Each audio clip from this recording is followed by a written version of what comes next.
नमस्कार दोस्तों, मैं हूं आपका दोस्त सुनील कुमार कौशल। पिछले वीडियो में मैंने आप सभी से अपील की थी कि भोजन करते समय टीवी, मोबाइल अथवा अन्य विचारों से मुक्त होकर पूरे प्रसन्न मन से भोजन करना चाहिए।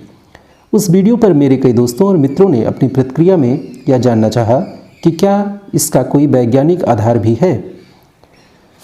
आइए इस पूरी प्रक्रिया के पीछे का वैज्ञानिक आधार एक उदाहरण से समझने की कोशिश करते हैं। जब आपके सामने कोई खतरा आ जाता है तो आपकी पहली प्रतिक्रिया क्या होती है? पहले तो आप उससे लड़ने के लिए खुद को तैयार करते हैं, फिर यदि ऐसा लगता है कि लड़ने में असमर्थ हैं तो भाग जाते हैं। फाइट और फ्लाइट का यही सिद्धांत शरीर में भोजन के पाचन के संदर्भ में लागू है। स्ट्रेस के साथ ही एड्रेनलिन ग्लैंड कार्टिसोल हार्मोन का रिसाव करता है। कार्टिसोल हार्मोन शरीर का मेटाबॉलिक रेट कम कर देता है, जिससे पाचन की प्रक्रिया अवरुद्ध हो जाती है और शरीर बचाव की मुद्रा में आ जाता है।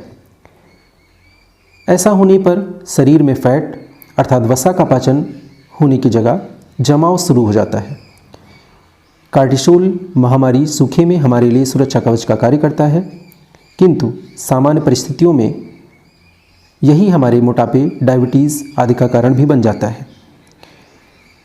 कार्टिसोल हार्मोन का रिसाव शरीर में पाचन की प्रक्रिया को अवरुद्ध करके पाचन हेतु उपस्थित भोजन से उसके पोषक तत्वों को शरीर प्राप्त नहीं कर पाता और इस प्रकार शरीर में अनेक प्रकार की बीमारियां घर करने लगती हैं। चिंता अर्थात स्ट्रेस को इसीलिए चिता समान माना गया है। डॉक्टर मधुमेह अथवा मोटापे के मरीजों को इसी कारण चिंता कम करने की सलाह देते हैं।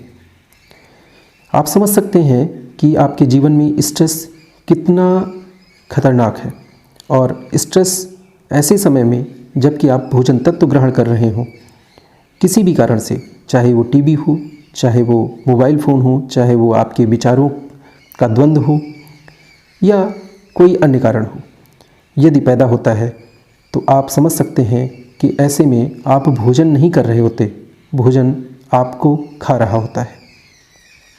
अतः भोजन शांत अवस्था में पूरे प्रसन्न मुद्रा में ग्रहण करें। ईश्वर को लगाया भोग ईश्वर को कितना प्राप्त होता है यह तो नहीं पता, किंतु यदि स्वयं का भोजन भोग लगाने के भाव से ग्रहण करेंगे तो इसका अंश आपको अवश्य प्राप्त होगा।